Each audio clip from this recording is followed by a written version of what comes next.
Live from Utah's Wasatch Front, the pulse of the Mountain West, where the issues that shape your life meet the truth that sets you free. Across Utah, across the Republic, and around the world, welcome. This is KMMU.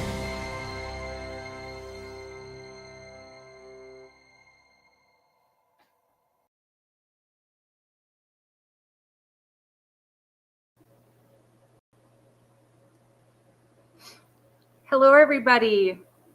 Welcome to Political Head Trauma. I am your host, Holly Crowley-Rayboni, and I have my much loved and much respected Mr. Producer with us, Dwayne. How are you today, friend? I am good. It's a beautiful day up here in the mountains. Yes, it's a beautiful day outside. I am excited. Today is the day that we welcome from District 29, Sheldon Birch, who is running to serve in House seat, District 9, and he's a good guy. He wanted to come on the show. I scheduled him for the end of May, and here we are, the end of May. I can't even believe it. It's going to be June. And what happened to May? It just went up in smoke. It did. It went so fast. I celebrate so many. My birthday, my husband's birthday, my daughter's birthday, our anniversary, my cousin's birthday, my sister-in-law's. It's such a busy month of birthdays and you got Memorial Day. So it's just it's my favorite month, if I must say, to have a favorite. Over the weekend, I went to the Soldier Hollow Border Collie Championship. It was spectacular up here. They're in Midway. They're at the Soldier Hollow, the cross country event venue, and I've never been to one, but man, I love watching them. You got to see these dogs. They're amazing. They are unbelievable. They actually herd sheep through this trail, through a obstacle course, up and down the mountain. They bring them down. The dogs separate the sheep into two little bodies. There's two little flocks. And then they put them into a pen. The dogs bring them into a pen. Some of them make it to the pen. Some of them don't. But it was like a spectacular weekend. So well, I've seen them. I've seen the videos of them, and I am amazed at how much these dogs do. And I usually see the videos are usually out of Ireland and Scotland, and people come from all over the world. Yeah, they come from Scotland, Ireland, South America, Canada, New Zealand, Australia, and this is one of the biggest shows and one of the biggest competitions in the country and maybe the world. They have as many as 20,000 people there. It's a 4-day event. It's it's competition. Back up for cause of death. Sorry, that was weird. That's amazing. So how much were tickets to see that? Well, because I built their website, I got in for free. But I think they're $28 for adults, and they keep going up, But you spend all day there. They have lamb burgers, they got food trucks, they got demonstrations. They show you how the border collies work by bringing out ducks, and these older border collies, they're retired, okay? Yeah. And they herd the ducks instead of the sheep. I've actually seen them herd ducks and by color on TikTok. They'll separate the black ducks and the white ducks and the yellow ducks, and they'll herd them based on color. These dogs are phenomenal. They're amazing. And they say dogs are colorblind. How would they do? Dogs are colorblind, but they can tell the difference. They're shades of gray. They know. So. Wow. Well, my weekend was pretty special. We went to Milford on Sunday to spread the ashes of my stepfather, who passed in November, and we spread them with his parents in Milford in that cemetery. And I hadn't been in Milford in a long time, but that is a very, very small town. And then we went on to Beaver to stay in a hotel, and it was just really, really nice. I got time with my mom and my kids, and it was just a really special time. So, good weekend. I hope everybody out there had a good weekend. I I asked my kids, what's Memorial Day? You know, why do we celebrate Memorial Day? Because few people, I think, realize that it's for those who never became veterans because they never got to come home. And, you know, we have a Veterans Day, but Memorial Day is special for those who die in the line of duty to be remembered. And it's such an amazing, I'm glad that it's a holiday that people get together with family and remember those who have passed. But I hope that everybody remembers those who never got to come home, because that is really, really the point of holiday. It's a very special day. So I'm looking, I don't see us on Facebook right now. So I'm going to have to share us. And maybe it's because of me and my login and not Jared's. Let's see. Yeah, it might. Well, but hang on. I'm going to see what's on. I'm looking here. I'm in the political head trauma, and I don't think this is the right place. I think it has to be Jared's.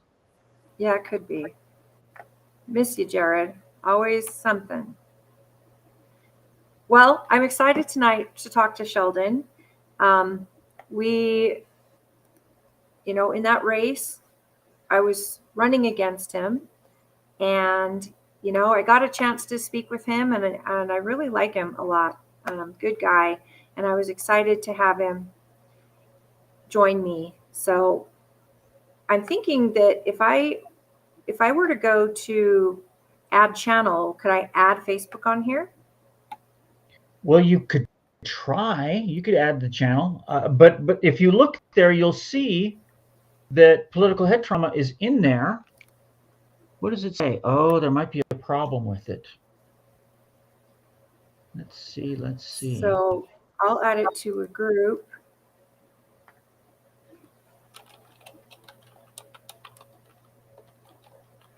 Oh, it says many unable to connect. It says unable to connect. I wonder why. Well, maybe it's Facebook. It's asking me for a stream key. Hang on, let's see. What would a Let's stream key be? That's Oh, okay. I see. It needs a stream key, and it probably has the wrong one. Dang it. Well, that's okay. I'm just going to copy and share this on Facebook, and hopefully people will be able to see us there, and they'll come over to YouTube and leave comments. Your Rumble and your YouTube are working, but we need the key for the Political Head Trauma Facebook. Okay. Well, in the future, I'll have to work on that. Well, wait a minute. In the meantime, yeah, it says offline. We need the key. But your YouTube should be up. excellent. Well, it is up. I see it is up and running, and I'm going to just post the YouTube link over on Facebook. So for those of you that can, you know, tune in there, you can always see us on YouTube, and then I'll get Facebook figured out. Yeah, we're going to have to figure it out. I saw that it was in there, but it does say it's not streaming. Yeah, it's not streaming. So we may need your buddy Jared to help out with this. Well, I want to talk to you for a second. And why don't you give us an oversight on what you've heard or seen regarding the we talked about it earlier. Box Elder data center. Box Elder data center. Right. What are you seeing or hearing? Well, one of the things I told you is that it's multifaceted. Okay. And what I know about data centers is I've worked in data centers, and I've worked with cryptocurrency mining. I've worked in big co-location facilities. I used to rent servers in one of those big buildings. It was the 7th Street building in LA, which doesn't mean anything to anybody here, but it was one of the big data centers. And that one was down in a basement. It was below a huge building, and they had 6 or 8 floors of basement where they put all of these servers. And that's really what it is. It's a server farm. Now, the one that they're building up in, the controversy over the one they're going to be building in Box Elder is huge. It's Oh, yeah. massive, massive. Football fields and football fields and football fields of buildings and servers. And one of the problems with that is they get hot. You put your laptop on your lap and it'll keep you warm in the wintertime. Well, imagine 10,000 servers, 10,000 of those in one room. Haven't gets hot. technology advanced enough yet to where they don't get as hot? No, because there's electricity running through them and they use that power to make the chips work, and the chips get hot. If you Gotcha. have a desktop, it's got a fan in it. If you have a laptop, some of the laptops actually have fans in them to cool them, and you can hear them. They start running. You can hear your laptop fan kick in. I think everybody who's owned a laptop at least one time or another has had one where the fan goes out. Yes, and then In the then old days, starts doing funny things when the fan goes out. it does, and you start getting really innovative real quick on how to keep your laptop cool. They overheat. Okay. Yeah. And imagine 10,000 laptops stacked on a rack with all that heat coming out. They need cooling, and they use chillers, it's like a water cooler, okay, to cool them, which means it requires water. Okay. But now they've got some that run off of radiators. So the radiator, it's like an air conditioner, okay, instead of using a chiller. So there are workarounds, and Mr. Wonderful really wants this place here. What's his name from Spencer? No, the guy who's behind all of this. I'm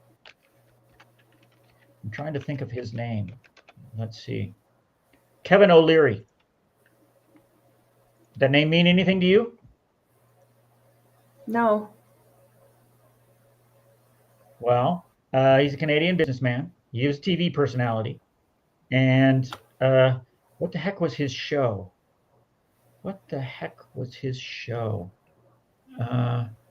Is he funding it?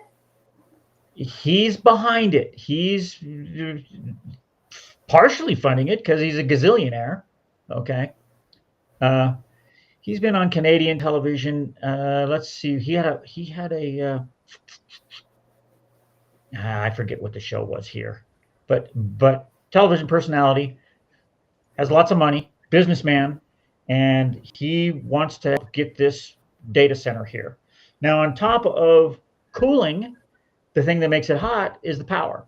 So it's going to need massive power.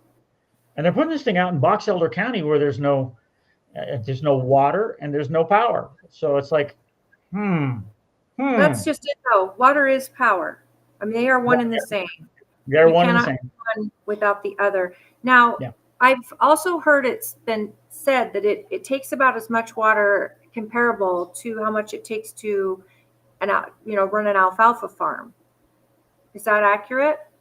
Because I know those farms take a lot of water. And Depends on farms how in Utah tend to be the ones that use the most water. They use the most water. Yes. Well, and you got to remember, people say to me, "Oh, Utah's having a drought. It's a drought. It's a big drought." And I look over at Deer Creek Reservoir, and it's full to the top. Okay. You couldn't put any more water in there. Same thing with what's the other one that's up above it is the reservoirs are full. Jordanelle. Jordanelle, that's the one. Yes. But you got to remember, we live in a desert. Okay. I mean, yes, we get more snow than anybody else, although that didn't happen this year. But Now in a couple of years, actually. Utah is a desert. And, I'm from California. I lived in LA most of my life till I moved here. And people would complain about the same thing there. They'd say, "Oh, it's a drought. It's a drought." And I go, no, you live in a desert. You are 200 miles in LA from the hottest, driest place on the planet, which is Death Valley. Right. So the problem is not that we're in a drought. The problem is that there's too many people for the amount of water that we get. Okay. And, Utah is one of the fastest growing states, and it just keeps getting bigger and bigger and bigger. I'm looking around at the stuff up here in Heber, and I go, "Oh, this looks like the San Fernando Valley did when I was a kid." But It's all those Californians, doesn't Dwayne. look like that now, Yeah, they And- priced us out of our homes, and now we've got no water and resources. But I also know that AI is the big, there's a big push to make it be America first, that gets all the firsts in everything in AI and to control AI worldwide. And I mean, that's probably a discussion we could do a whole show on. In fact, I Yes. know we could, and what the future looks like with AI. And if Utah is a home to one of the data centers that is going to keep all of the data on all of the citizens of the world, essentially. I mean, that's what it is, right? Well, we already have some big data centers here. This out there at the point of the mountain, there's a massive data center. And yeah, that's the federal government's that's data the Fed. That's the Feds. That's correct. It's CIA, NSA, FBI. All of their data is there. Well, this place that they're going to be setting up in Box Elder County is 10 times that size. Is I it really, privately owned or is it government owned? well, yes. It's a little of both. The government's funding it, private investors are funding it. And like I said to you, this is a multifaceted thing. There are, if you hang out in the Twitter sphere, you'll hear people say, well, the reason that there are people up in arms is because the Chinese have funded the opposition to it, because the Chinese don't want us to build this thing. Okay. Yeah. But it's all rumors. You don't know what's true. They won't tell you. Okay. But I do know that the people in Box Elder County are not happy. They are not happy. Did you see the event? The county council meeting? See any of that stuff? No. It was packed. Okay. It was so packed that it was really warm in the room, and the people were protesting, and the council said, we're going to do it anyway. Wow. But I think because of the protests, they've put some things on hold.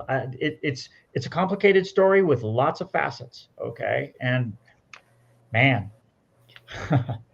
I'm not 100% for it, but then if the Chinese are against it, I'm for it. Well, if the Chinese are funding the protests, like I've heard been alleged, I would be interested in that. I know that as far as AI is concerned, they are trying to be first as well.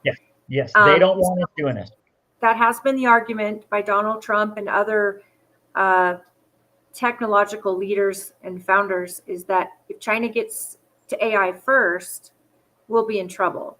I think we're going to be in trouble either way. And now I'm not a naysayer against AI, but you watch the graduation speeches throughout the nation this past weekend, and people are getting booed. These college kids are booing the speakers for even mentioning AI, because here they've spent a couple $100,000 on an education that'll be replaced potentially by AI, and Yes, they're not happy about it. Now, I do think that every college and every degree, whatever your degree is, there should be AI taught in how to use AI to better yourself in that degree. I think everyone should be AI savvy, just because it is coming. But what happens if it takes 90% of the jobs, like some people are suggesting? You would have to create livable wages that are handed out by the government, and then we become a communist regime. Well, yes and no. I mean, you got to remember that back in the days when everything was horse-drawn and the vehicles started coming out, they're going, everybody's going to lose their job. How are we going to, all of these people on horseback? The innovation will take care of itself. And I got to tell you, I use AI all the time. Okay. Yeah. I use GPT, I use Claude, I use Grok, I use them all.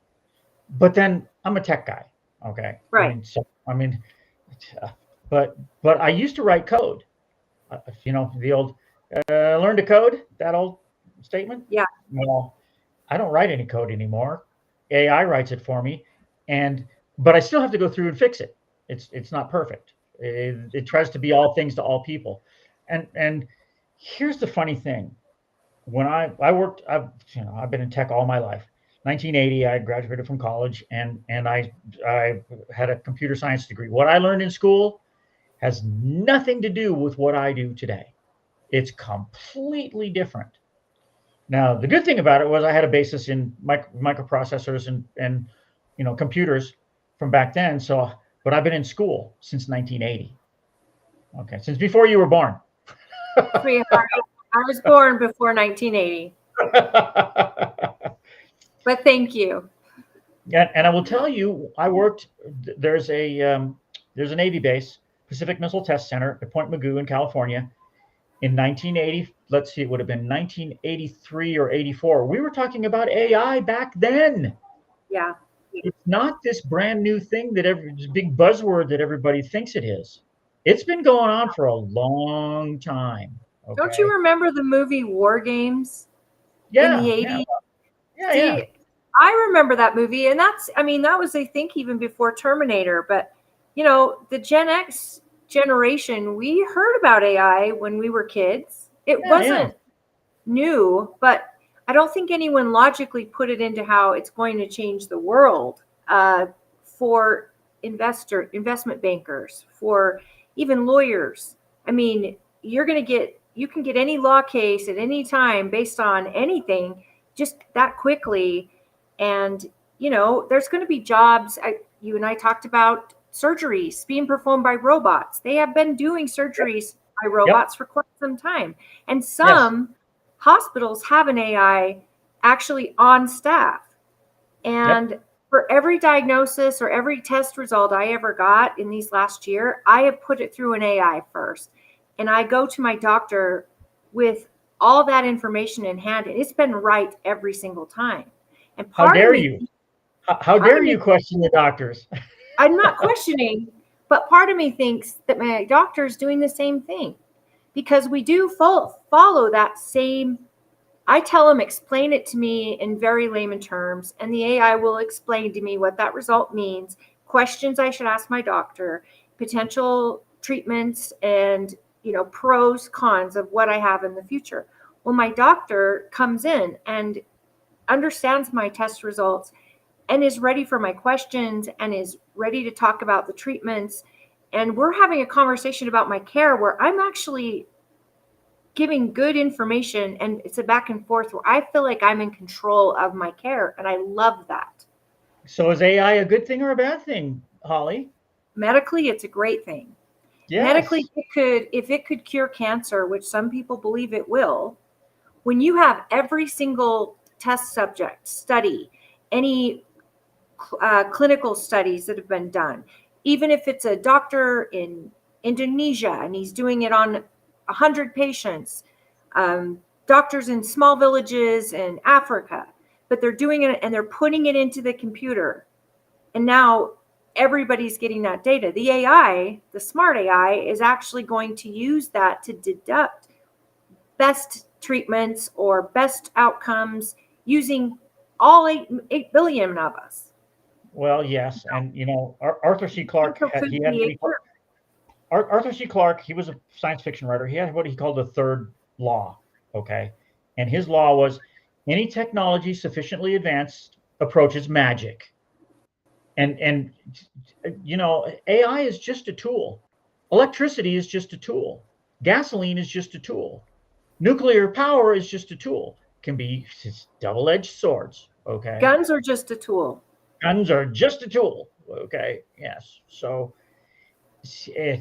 you cannot stop the technology. You can't stop it. So you might as well embrace it.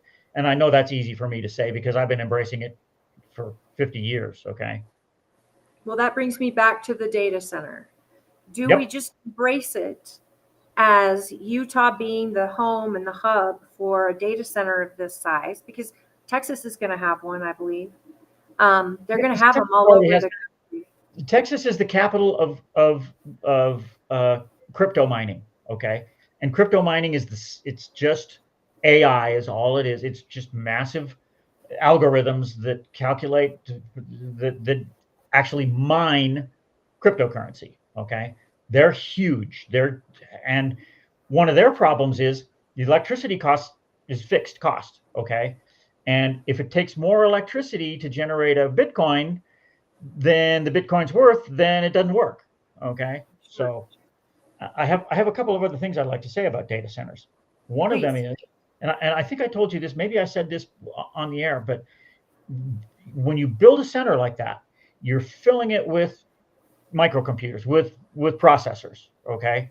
By the time you get that building full, especially if it's that size, you got to start over again, because all of the ones you first started with a year and a half later are now obsolete. So Technology advances so quickly. it's like painting the Golden Gate Bridge. Once you finish painting it, you got to start over and paint it again. Okay. Now here's another thing. Mr. Elon Musk, he's going to be moving the data centers to space. So it may eventually become a moot point. Sure. He's got satellites up there that you can put data centers in. Okay. They're just going to build bigger ones, and put the data centers in space.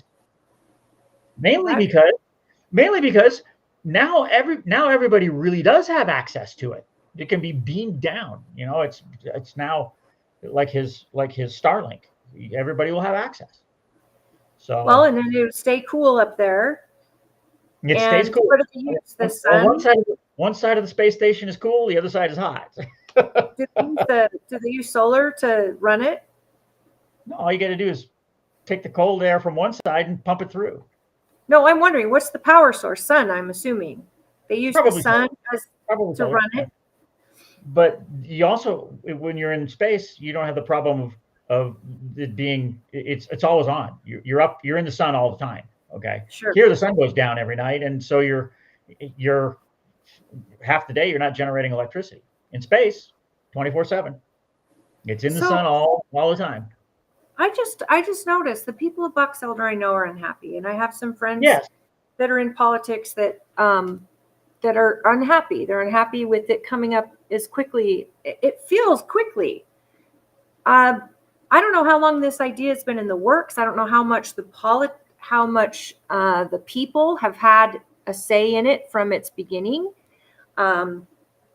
Did a private company purchase the land and then decide that's what they're going to do, and then it got out that that's what it's going to be, and this is how much water it's going to need? I'm curious. So I am asking someone to join me on the show next week who's going to discuss that with me, and hopefully we'll get somebody positive on it and someone who's negative on it, and then you guys can make your decision on where you stand with it. It could be a huge benefit to our nation. It could also be detrimental to Box Elder and Utah. I think water is an issue. The Great Salt Lake is an issue. And for the Great Salt Lake to be as low as it is, that affects our county terribly. Yes, how are you going to provide water for that? That's another thing. The Salt Lake used to be a huge ocean, inland ocean, and it's been evaporating for 30,000 years. So it's going to keep evaporating. There's not enough water coming into it to keep it from running dry. But it's salt water. You can't use it anyway. Although, our governor thinks all we need is a pipeline to the Pacific Ocean, and we can fill it back up. Is that it? I mean, it's highly dense in salt. It's more than the ocean. It is way more. Highly dense, and that's where your salt comes from. That's on your table, and that's that water is what ran the Magnesium Corporation, and Morton Salt is out there. You've got businesses out there that, and Magcor is a big one. It's an international provider of titanium and magnesium, things like that. That part of the problem is some of that stuff is toxic, and sure. And so they got to be careful with it, and filling it with water is not really the solution. There's run a pipeline and fill it up, but you still, there's that Great Salt Lake is huge. It's a desert between Salt Lake City and the Sierras. I used to drive from here to Mammoth to go skiing, and there's 5 mountain ranges between here and California. 5 passes you got to go over. It's a big desert. There's not much out there. So maybe bringing something in that brings in people is a good thing. I don't know. So Sheldon said that the link isn't working. He's tried it. Could you could you resend it? He says he's tried it, and it's a weird @ sign at the end of the link. So he's tried to log in with it the way you sent it and without that @ sign. I'm going to resend it to him. Maybe I could send it to him. Oh, you know what? When I pasted it in, oh, he's right. It's not. It looks kind of funky. It looks kind of funky. Hang on. Let me do this. I was So wondering. for the It's getting to be. one, he Hang was on. actually early.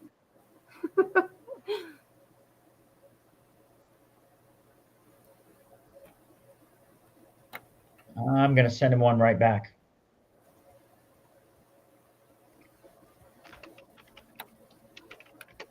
If you haven't noticed yet, I'm missing Jared here, and Dwayne has been walking me through how all this works, and I'm so happy to have him. Thank you so much, Dwayne.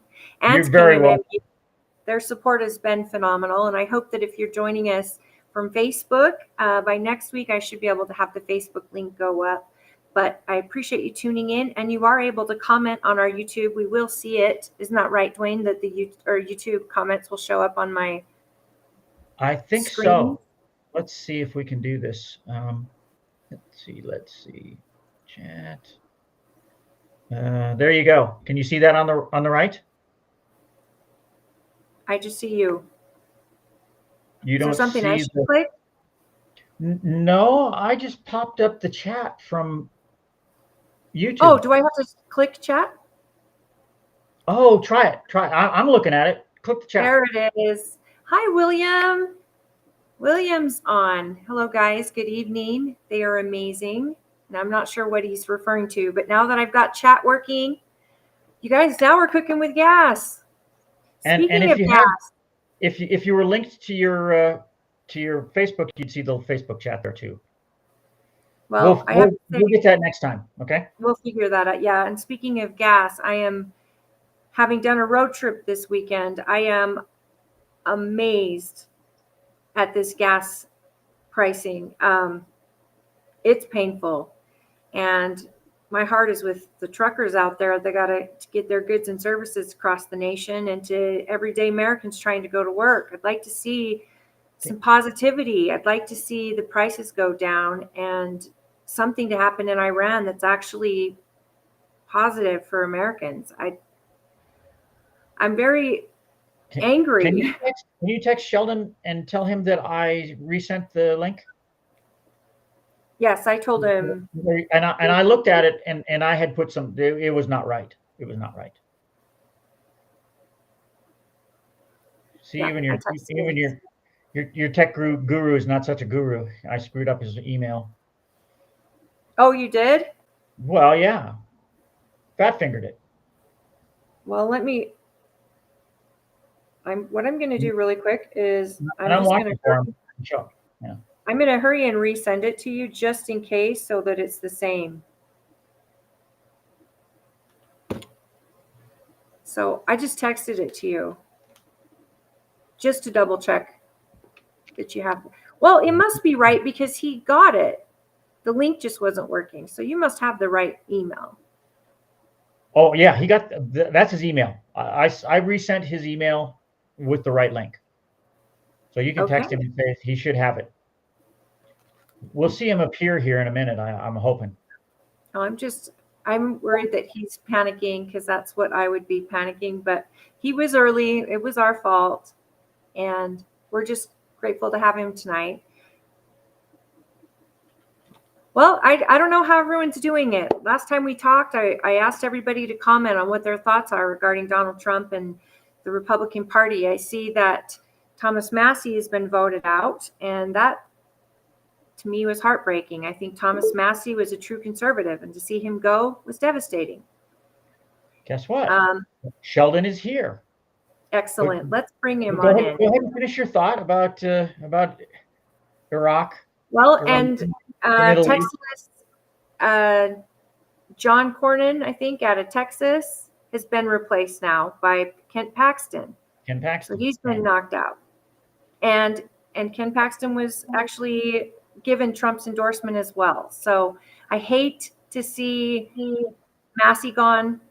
I don't mind about John Cornyn, but I think that it's important that the Republican Party is not doing anything. And it's bothering me terribly that John Thune couldn't get the American Act passed. And that still, I think, is in people's minds. I don't know what they're doing. You know, they have the House, they have the Senate, they have the presidency, and they have the Supreme Court. It's like, Yeah. What are you people doing? Well, your guest is here. Shall I pop him in? Thank you, Mr. Producer. Yes. I'll hang in here for just a second, and then I'm going to disappear behind the scenes. Thank you, sir. Hi, Sheldon. Hi, Holly. How are you? Doing great. I love the backdrop, friend. Looks great. It looks Okay, great. I know you were early tonight. I'm so sorry about that. Yeah, No. Mr. Birch, that was my fault. I fat fingered that stupid email. So, Happens to Thank all you. of us. well, I'm supposed to be the tech guy, you know, and yeah. All right. I'm going to let you two carry on. Thank you, friend. So welcome tonight, Sheldon. I'm just new. Usually my co-host Jared runs all the tech stuff, and now that I'm doing the show solo, I've had KMMU's producer come in and help me. So please forgive us. I know you were waiting for me tonight, and I apologize about that. No problem at all. So let's jump into it. You were running for the House Rep seat for District 29. I know it well. It is my district. And our friend, Bridger Bolander, has decided not to run again, which is what made you also want to run. But give me a little bit about what you do, where you're from currently. Sure. By the way, is my audio okay? Am I loud enough? Yeah. I can hear you great. Okay, great. Well, I am a pharmacist by trade, and I own some local pharmacies, some independent pharmacies. So it makes me a business owner too. And I have no business training other than the School of Hard Knocks, but maybe sometimes perhaps that's the best school of training, at least for small businesses. I don't know. I probably shouldn't say that. I'm sure that's not true. Oh, no, I know small businesses have a lot of hard knocks they go through. Having been an owner myself, Sure. you get to know red tape really well. You get to know how government can impact your life so much, and you're just trying to do a small business. I can only imagine what it's like for large corporations. Yeah, true. I'm let's see, I'm married with 5 children, ages 17 to 25. I lived in Tooele City for a few years and served on their planning and zoning for a bit, and moved to Erda, and I've served on the Erda City Council for a bit. So 23 years total in the Tooele Valley. I was raised originally in Central Washington, Eastern Washington. Similar valley in my mind. I was raised in the Yakima Valleys, which I find remarkably similar to the Tooele Valley. It's probably one of the reasons that I was attracted to this area. So That's great. And you, of course, own Birch Pharmacy, which is, you have a few locations in the townships like Grantsville City, Stansbury Park, Tooele City. correct. And Do you have more than yeah, we have Cedar Valley Pharmacy in Eagle Mountain, and I've got Ochre Mountain Pharmacy in Magna. So one thing I've noticed that people, and I use the University of Utah Pharmacy since I've lived here, which is about 25 years. I have been going to that one, and the people know me really well, and I just love the pharmacy. So when I heard your name and that you were running, of course, we were running against each other for a time. I had to get to know my competitor, and I was so impressed with how many people talked about your business and how well it's run and how it feels like a small town pharmacy. You know people's names, you talk to them about their health and all of that, but they just feel like you've got everything. You've got everything and more. You can do a number of things that even my pharmacy doesn't do. but you're still got that small town feel, which makes it special to a lot of the people that I talk to that maybe don't know you, politically, but they know you based on your pharmacy, and it's got a stellar reputation in the area. So that's really cool. Well, it's good to hear. I mean, the only reason I really have the opportunity to even consider running for an office like this is because the communities have been so supportive of our businesses, which is fantastic. And so that success allows me a little bit of freedom, perhaps, to step away and see if I can give back to the communities in this way. That's kind of my intent. Is I just feel a little bit of civic duty. I don't really feel like I have much of an axe to grind, so to speak, but I do feel a duty to my communities. Well, on that note, I'm curious because, like I said, we're both friends with Bridger. I know he adores us both. We've had this conversation multiple times because he was kind of stuck in the middle when we both were running. And before I stepped down, I did get a chance to speak with you, and I'm impressed with how civic minded you are. You do a lot of service. I imagine being on Erda's city council was not easy, considering that you were one of the first elected, right? I'm sorry, I was one of the what? First elected on from the first of their government becoming a city officially. I was not. No, I was the first round of elections just after that. So okay. I was elected 2 years after incorporation. So Jess Bird was my city councilman, and he was elected in the first round. But he believed strongly in term limit, and always insisted that he was only going to do his first 2-year term and step down, and that's what he did. Yeah. And so I ran at that point. Running a city is not easy, I'm sure, especially a brand new one. Yeah, we're a small city, so we don't have all of the same stresses that larger cities do, but we have our own unique set of problems because we're new and we're learning, and the budget is limited, and we have to be careful, and we have to be conservative and responsible so that we don't have a lot of wiggle room, a lot of room for error, right? Yeah, and you get a lot of government shouldn't have room for error. So well, that is something you and I share, the small government feel.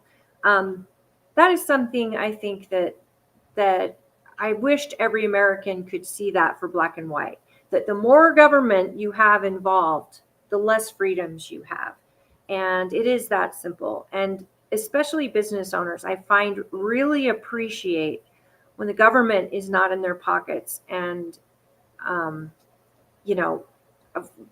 for me, it was constant.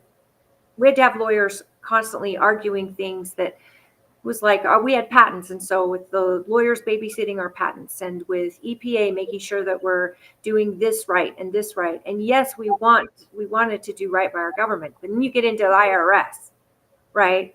And then you're paying quarterly, which some people can't even fathom that, where you're writing a check to the IRS every quarter instead of getting any back at the end of the year. And it's just a lot goes into running a business. A lot goes into governing a brand new city. You had a lot of not, you didn't know a lot that was going to be coming to you as a brand new councilman. Erda was a learning curve for a lot of you guys. So I am curious, like, how did you deal with that, with new things happening and new, I want to say problems, but not every problem is that. It's just a learning experience, right? Yeah, absolutely. And it still is. How do we deal with it? Well, for me, I try to recognize what I don't know, which is a lot.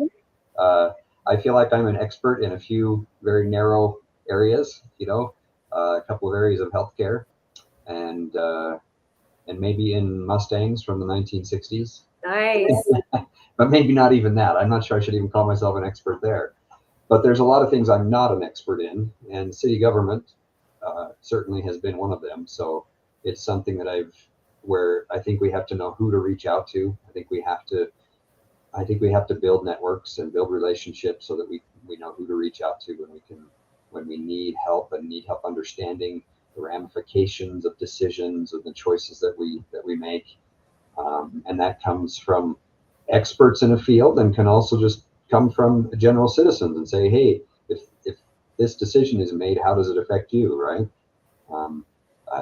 We shouldn't pretend like any decision only affects us, or pretend like our viewpoint of it is the only viewpoint to be considered. That's so true. I think that you and I spoke about this at length, but I hope that you can continue to keep people informed if elected. I see that about you as somebody that really does seek to understand, and that you would, have town halls and things like that where you can get close to the citizens that really want to be involved. I know that about you. You already want to have their input, for your business. I could see that being the same in government. And I think it's a blessing that we have business owners and, stay-at-home moms and retired folks all in government, because they have to represent the population as best they can. And I think if you just have nothing but experts up there who all know everything, you miss that finite detail of, the family that is struggling, that is barely making it. And those decisions affect all of us. And we need to make sure that we're hearing back from the citizens. I really like that. I think you've mentioned a couple times already how this relationship that you and I have had with Representative Bolander. He's a great guy, and big shoes to fill for whoever gets elected to this seat. And but I learned that from him partially. He has been accessible. The reason that one of the reasons I feel like I may be able to do this job is because I've worked with him the last couple of sessions on some bills that were of interest to me, and he's introduced me to the legislature and how it's worked.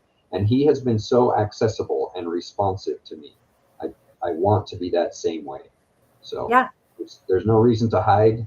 There's nothing to hide. We need to communicate.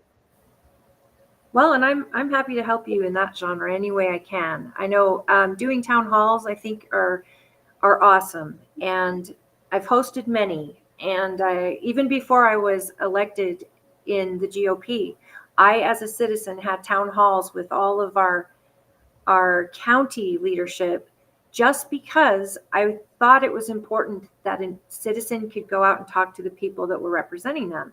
Every seat, and they all showed up, and we went to Wendover even, and it was awesome, and I'd love to do it again. And knowing you would do that, I'm sure you would do that with us. I just think that the citizen has to play a role in your election, in your campaign, and that way you've got somebody that's keeping you grounded, but also that you can lead. There's so much importance in that a lot of people don't know what to do right now. And if it's not gas prices, it's medical, and somebody's suffering with medical expenses, and understanding the day-to-day that everybody's dealing with, their housing costs, property tax, tied into schools. And you and I talked about schools and about property tax. People like that are the reason people like you do what you do, right? Both serving the community in your business, and now you want to serve in a government level. And I think that's important. Bridger had his ears to the ground, listening to the people, but also he was learning all he could from anyone that could teach him. And I loved that about him. I still love that about him, is his curiosity to know. Me too. When I proposed a couple of ideas to him for my industry, his line was, "Hey, I'm just a rock guy. You're going to have to help me with this stuff, right? Because I don't know what you're talking about." And I'm going to be the same way. I don't know if I can say I'm the drug guy. That's probably not a good idea, but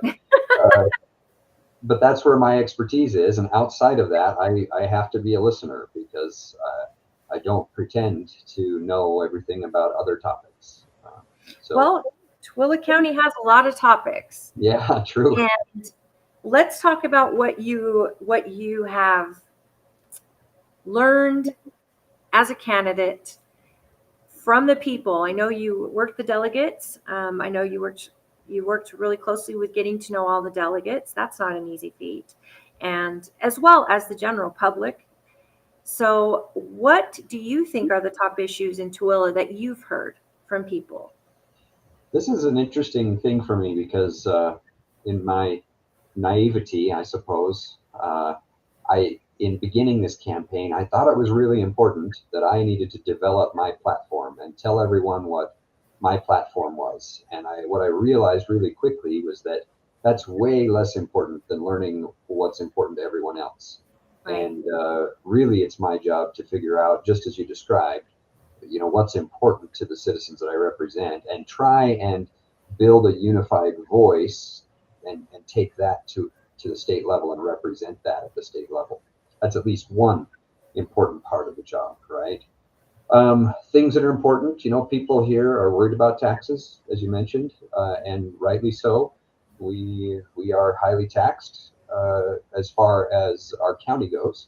I realize at the state level, I don't control county taxes, but nevertheless, what I can help with at the state level is I believe I can help encourage some commercial and industrial growth in our area, and by doing so, shift the balance or the burden of our taxes, and help reduce the burden on the residents by raising or by bringing business, and on top of that, that brings jobs, right?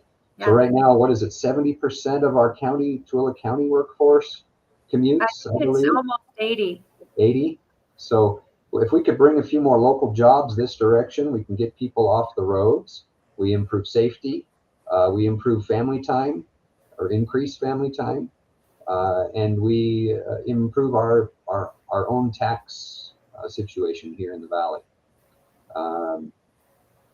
I'm a big proponent of this potential nuclear campus that's coming to the valley, or that should be. We're hoping will come to the valley. It's not officially announced yet.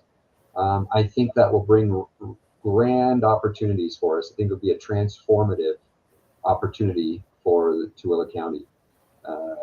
And that's one of the things that I've actually been hearing from people as I've knocked doors and I've talked to people is that's what they want. They want support for these issues like transportation, water use, all of these infrastructure issues that we deal with as a growing community, right?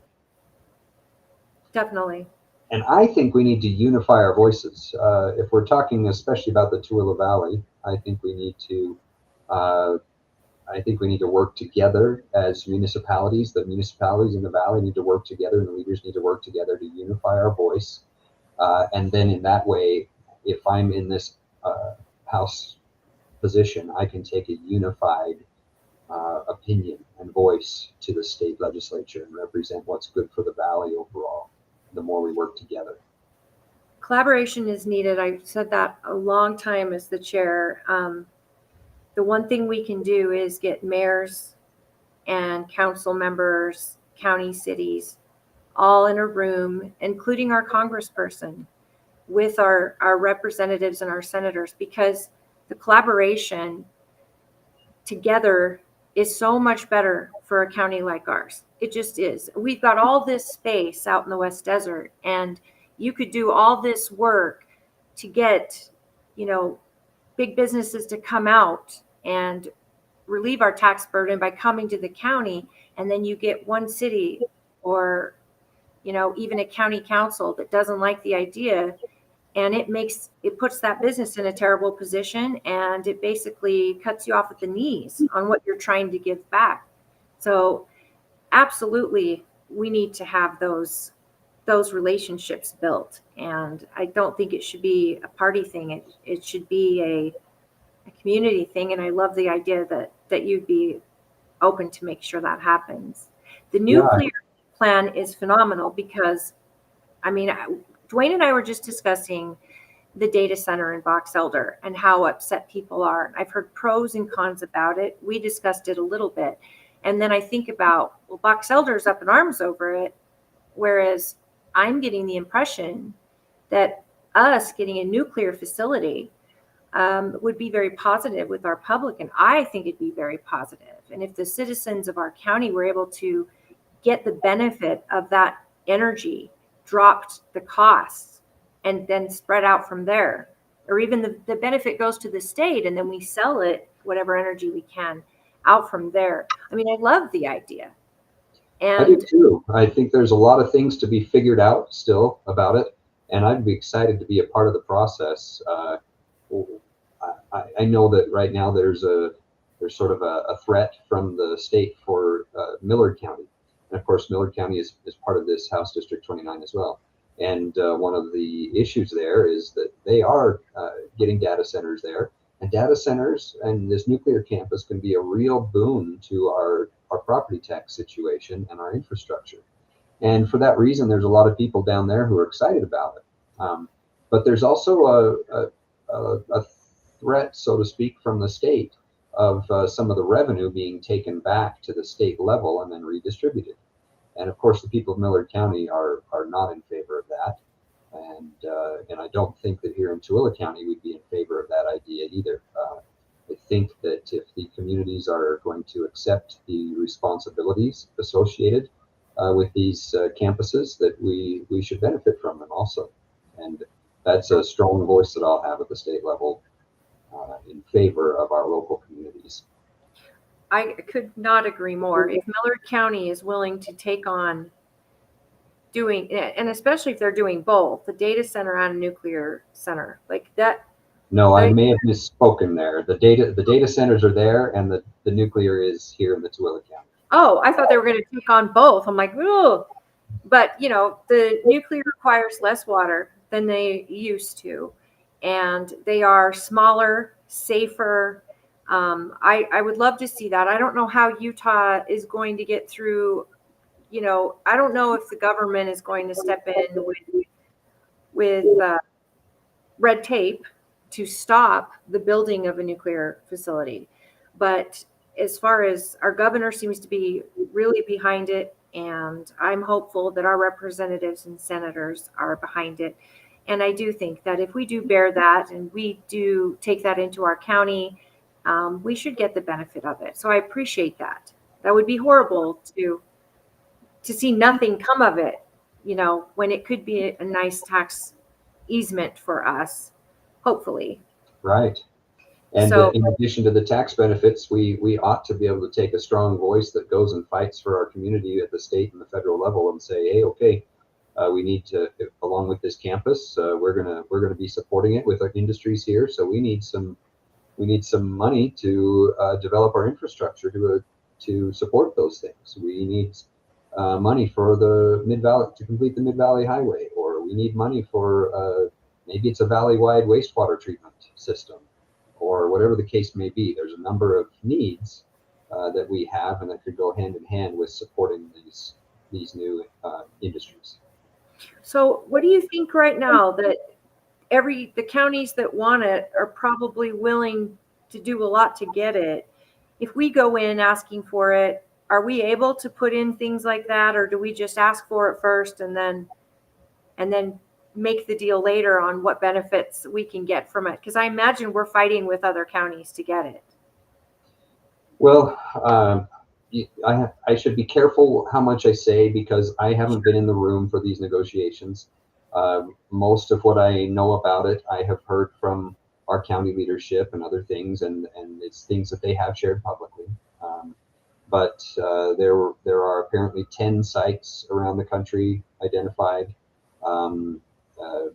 The site here in Tooele County is unique in the idea that it has ready access to interstate transportation as via trucks and vehicles, as well as train. There's already a rail line and perhaps a spur right there.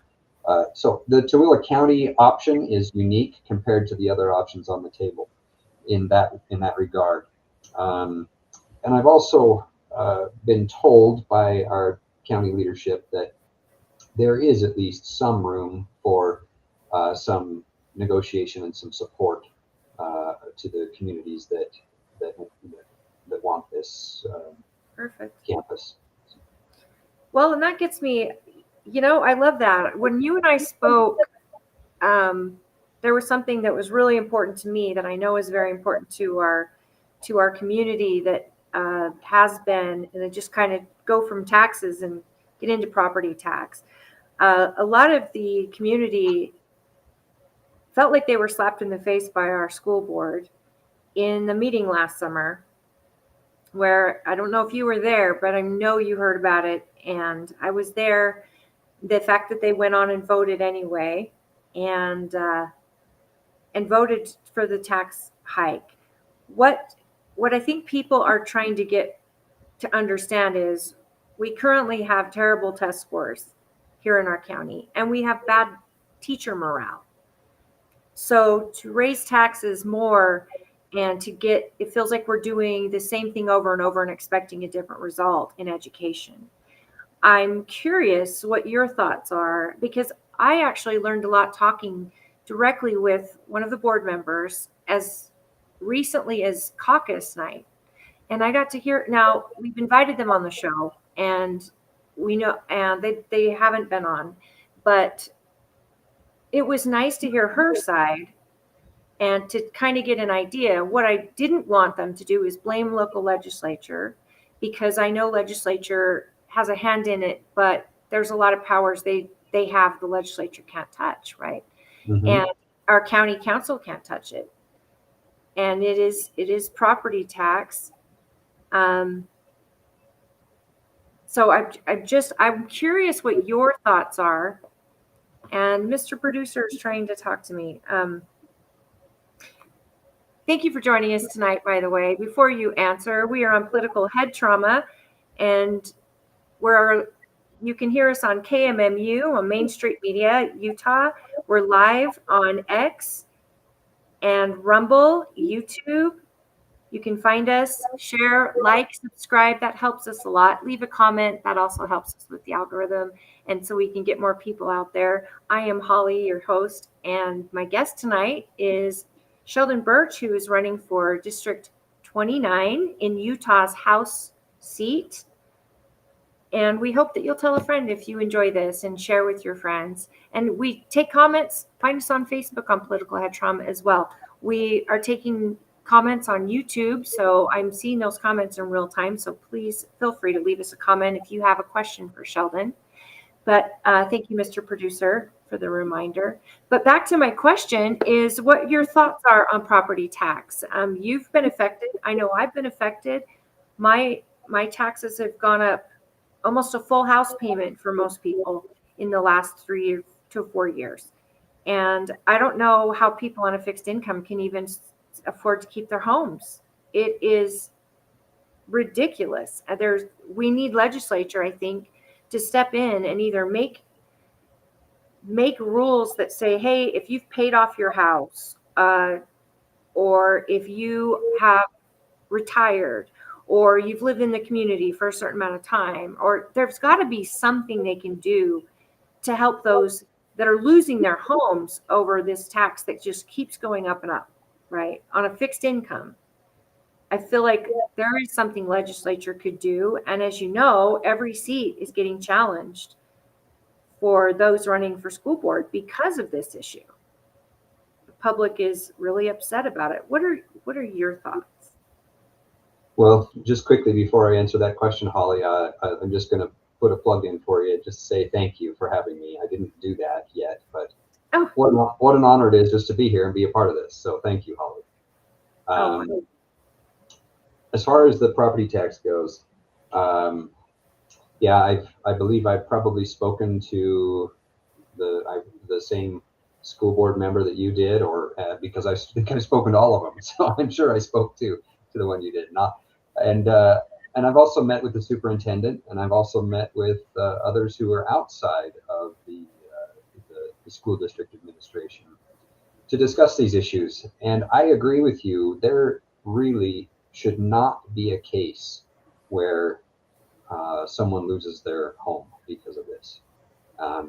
That just seems completely unfair and incorrect to me. And there should not be a case. We should not allow there to be a case where that happens. And so I agree that we need to find a solution. I don't know what the solution is yet. As far as that goes, we are in such a unique situation here in the Tooele Valley because we are growing quickly and we're growing primarily in a residential form. And really the answer for me is we actually need to encourage some commercial and industrial growth out here. The more of that we can encourage, the more we fix our problem and solve our problem. I would like to think that there might also be some legislative solutions for this too. I'm not going to pretend like I can propose what that solution is yet. Sure. You don't know what you don't know, right? Right. It's going to be learning for you, the same it was for Bridger. Nobody goes into government knowing exactly what they're going to do because the real world hits you of how much you don't know. It is like a baptism by fire, if you will. Sure. I learned from the superintendent the other day about how when their budget is controlled at a state level. Some aspects of their budget are controlled at the state level. The same way, or in a similar way, that a city's budget is controlled. There are buckets that they're allowed to place revenue in, and there are limits on how much revenue can go into each bucket. And in Tooele County, they are bumping up against the limit in the bucket, which is used for to pay teachers and run schools and do all of the everyday work of a school district. Really, the only solution I see to that doesn't punish the residents who are paying those taxes is to encourage some commercial and industrial growth. Because as you know, and as you and I both know, businesses pay a larger proportionate share of property taxes than residents do. And so we gain ground in multiple ways when we have a successful economic engine in our community that includes commercial and industrial industries. That's the wrong way to say it, but no. But you're coming from a county that is been pretty famous over the last, well, forever, to say not in my backyard, right? And you come from a city that has been very loud about not growing the way that maybe others have seen us needing to grow. So it's kind of refreshing to hear you say that, because I've been in many a meeting where people will be complaining about the fact that we don't have a Costco. And yet at the same time, I'm saying, you realize Costco needs a 200,000 person population, because right now they don't have to build out here because you will drive to West Valley. They know that because market research proves that. And they spend tons of money on market research picking where they're going to put their locations. And unless we get more people out here, you won't have things like Costco and Target. It's not a good investment because 5600 South has them and you've traveled to them, and that's where your dollars are being spent. Shopping local only shows you that local businesses will make more money, and that will bring other businesses here. So the more local you shop, the better outcome you'll have as getting business, to come out. But it does. You're absolutely right. If we bring more jobs here, we have less commute. We have jobs for our teenagers to do, because that's something. I mean, you look at McDonald's, there's a lot of 20 plus working at McDonald's when those jobs used to be for kids in high school. And sure. They're not made to pay livable wages. They're made to buy gas money and pay insurance and maybe save for college. We're seeing that a lot of businesses are not coming, and we need them to come. Our infrastructure is needed. It's extremely needed. I agree, and we I'm not a proponent of bringing 200,000 people out here. So there's some businesses that we might not get here, but Sure. I am a proponent of healthy, measured growth. And in my mind, that doesn't just mean more rooftops. It means bringing the right companies and the right industries here that will provide local jobs. And I don't mean industries or companies that are going to move as soon as tax incentives expire either. I am not a fan of using tax incentives to bring businesses here, because we've seen too many cases where the tax incentives expire and the businesses move on because they see a better opportunity somewhere else. I don't think that's the right way to do it. Maybe I'll be corrected as I spend more time in government, but I hope not. I really don't like that idea and would prefer that we bring businesses here because we know we can support them, and because we know that our community will shop well, or will shop local, and because we know that our community wants to work local, and companies know that they can hire good local people to do the work. All of these things, because we have values here, right, in our communities that are special and unique, and the more we can protect those values and make those values a part of our growth process, the better off we're all going to be. You know, our county councilman, Jared Hamner, always tells a story regarding Cabela's.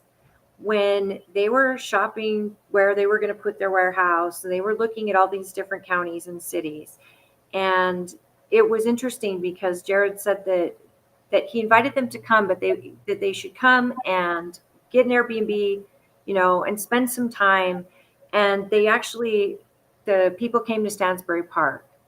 And they just couldn't believe this community and how beautiful it was, and friendly, and you know how small town it felt. Yet you were 25 minutes from everything, and so they kind of made their decision based on how housing and stuff would be for employees, the leaders that were going to be coming and living here with this project.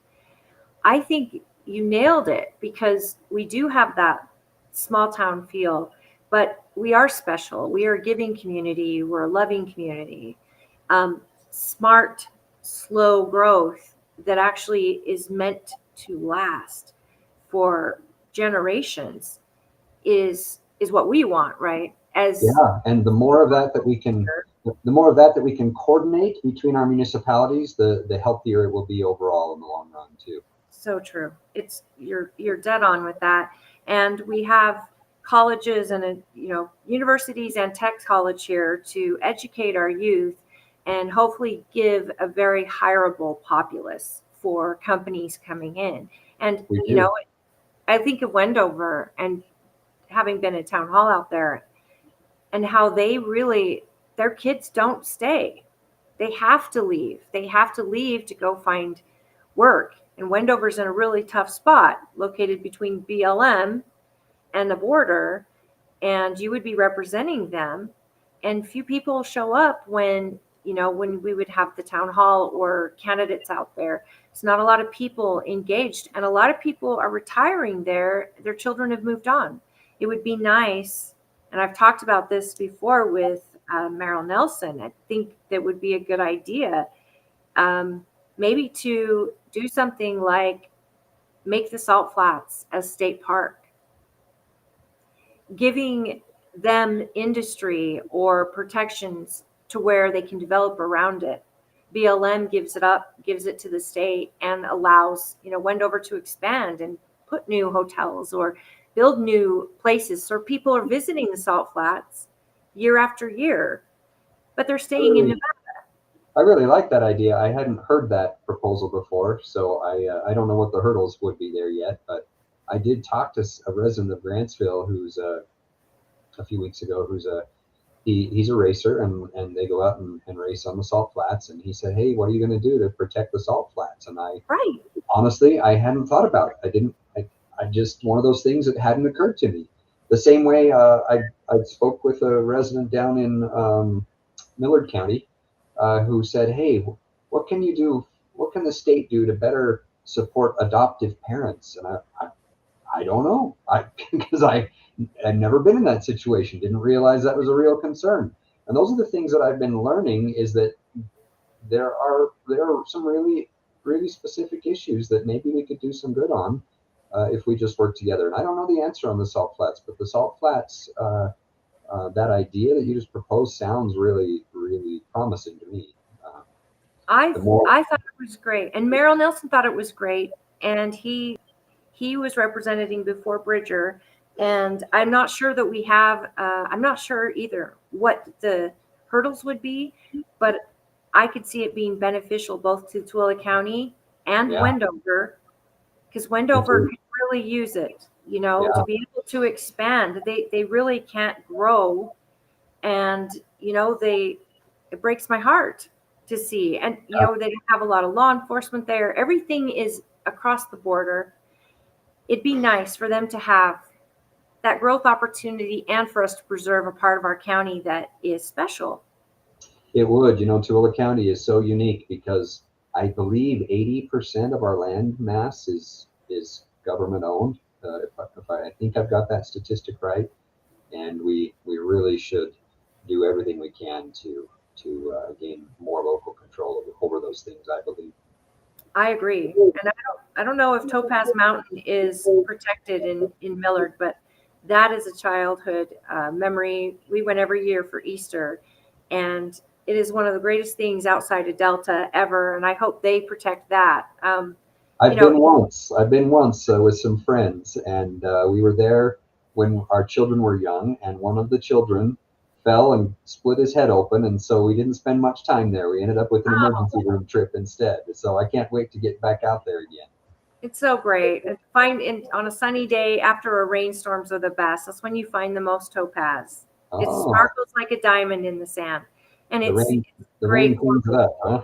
Yeah, it's really cool. But something like a state park, we have a lot of parks already in national parks, but BLM does own the majority of our county, which eventually, if we grow too much, we have to start building up and not out. And I don't think a lot of people understand that. Salt Lake County doesn't have to worry about that, but rural Utah does. And so, if the government is going to give us property for the nuclear plant,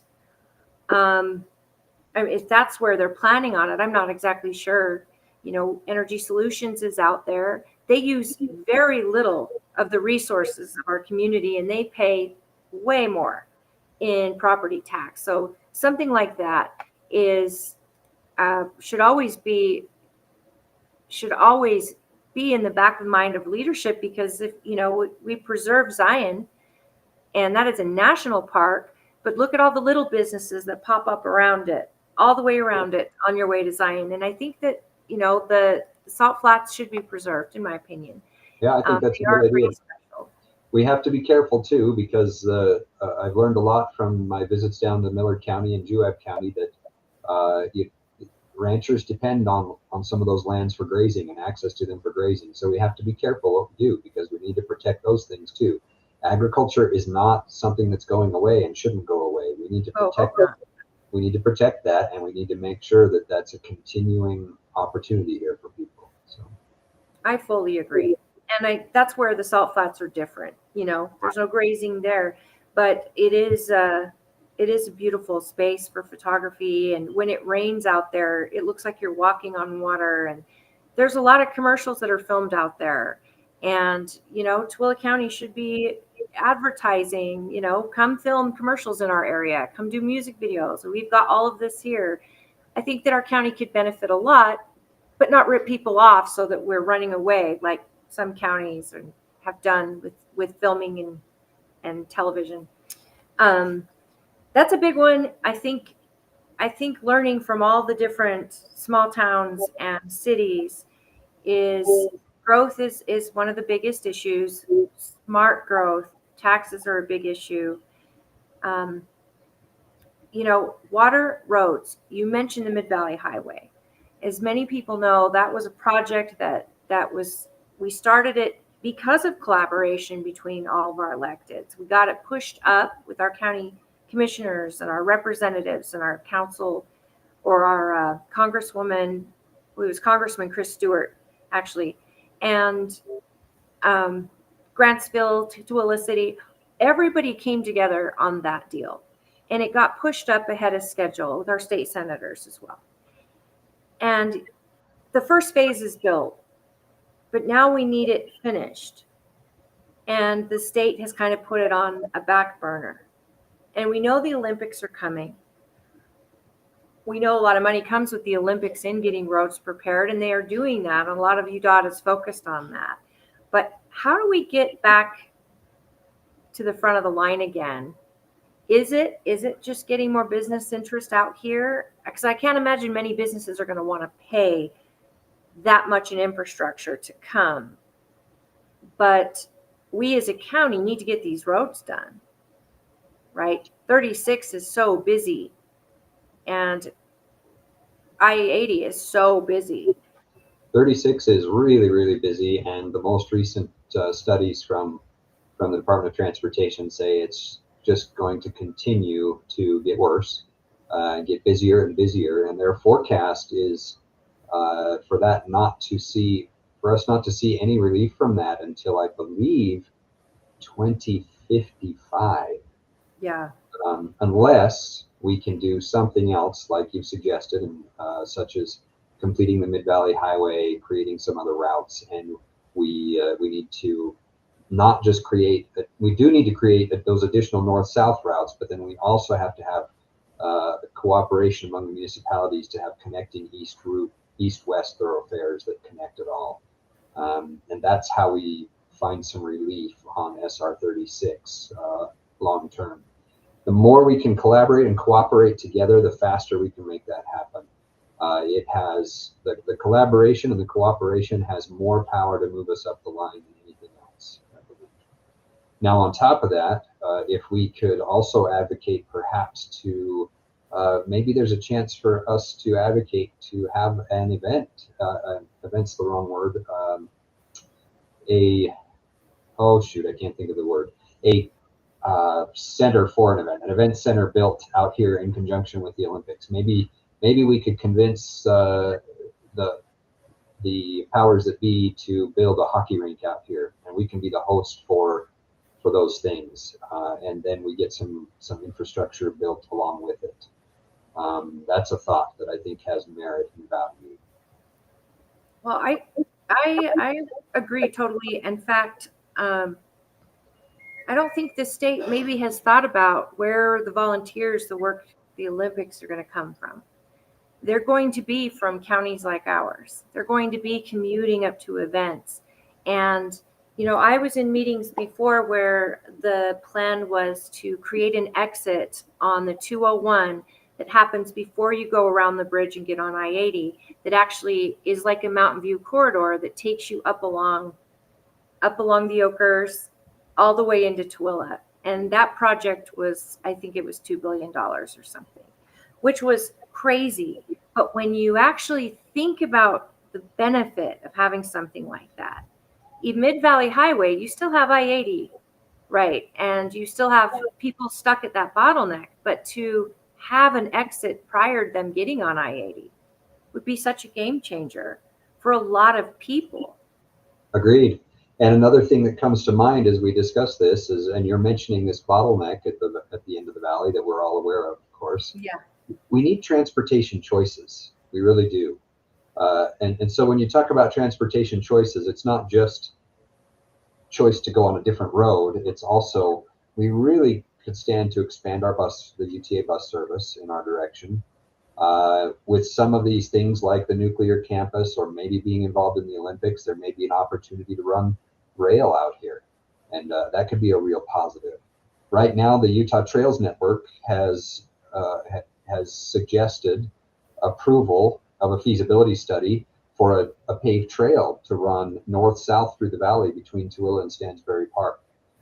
It's just the study so far, but generally that means it's going to lead to a trail. And these days with e-bikes, if we had paved trails that connected around the point of the mountain, there's potential for people to be able to ride e-bikes and get cars off the roads that way too. Of course, that brings up new challenges with trails being shared by e-bikes at speed and walkers at the same time. There's challenges there too. There's always going to be challenges to work through. But we need to continue to work on developing options and choices for people. so that one road in and out of the valley is not the only option that we have. You're absolutely right. In fact, we already have the rail built. Wouldn't it be neat to have the rail from Salt Lake City have the ability to come all the way out, not just to here, but one track all the way to Wendover? I mean, the track's already there. If we were able to use the Salt Lake City's rail system that goes north, south, and to take it out west, how cool would that be? Again, this is all money, folks. And we can dream big, but I like the idea, especially with, more public access. Not everyone wants to ride in a ride share system in any way, shape, or form. They like their cars. What you're suggesting then is great. Let's bring jobs then to you here so that you're not having to drive around the mountain. You'll have your job, your industry available to you here. Yeah. That's a great idea. And I think that it's when the Ronnie Group was actually proposing their location in the satellite inland port, what they were suggesting, and I was in that council meeting, it was a commission meeting at the time years ago, but they were suggesting we want to have office buildings here. We want to invite doctors, lawyers' offices. We want to have anything and everything out on these properties, hotels, places that people can work with great college degrees or with just a diploma, a vast array of jobs available out there for everyone. And it's accessible through Mid-Valley Highway and other routes. Well, that makes sense. Not everybody loves the idea of True. having inland port, as Right. you know. And yet utilizing the rail system and having a working highway with Mid-Valley, that should be a big fight to get the Mid-Valley Highway finished, just so that inland port can do what it's going to do positively for the people of our county. I don't think I really everybody appreciates that. I really see the north side of Highway 138 as our greatest potential here. For future development in our valley that brings some of these jobs and options to us and infrastructure development to us. So, and I in the local leaders that I've spoken with at the various municipalities, seems like everybody's on board with that same idea, and that's what we need more of. Is we need more community-wide planning and collaboration to say this is what we want our valley to look like long term. Now let's take this to the state and say this is what we need to fight for at the state level. And I think the nuclear campus gives us an opportunity to fight for some of that. I think the Olympics gives us an opportunity to fight for some of that. I also think the more that our local leaders participate in committees on the Wasatch Front Regional Council and things like that, the greater voice we have and the more opportunities we have to speak up and say, hey, this is what Tooele Valley needs. So I love it. And this is something, you're going to learn as you go, of course. But when we look into the future and we look long term, and someone like you have planning and zoning experience. So you understand how that works. But when you look long term and you're building generationally and not, I see cities and places that get desperate because they don't have that tax help from businesses long term. They get desperate and they have to sell the property to anyone. And next thing you know, you've got big, huge apartment buildings right next to ranches and then businesses in between, and it looks chaotic. And I think that's what a lot of people in the county are fearing, is where our county's going to go. And yet closing off the idea of growth is insane. We all need it. And the right answer is somewhere in between. We need a little bit of growth, but it needs to be the right kind of growth, and it needs to be healthy, and it needs to be well planned and thought through.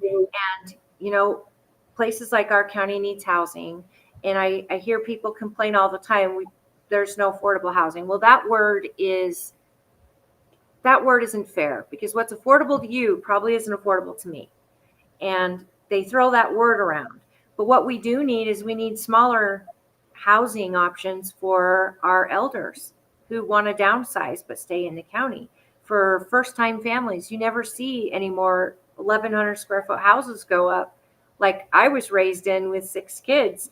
They're all enormous, and I can appreciate that. But that too is where collaboration between municipalities come in.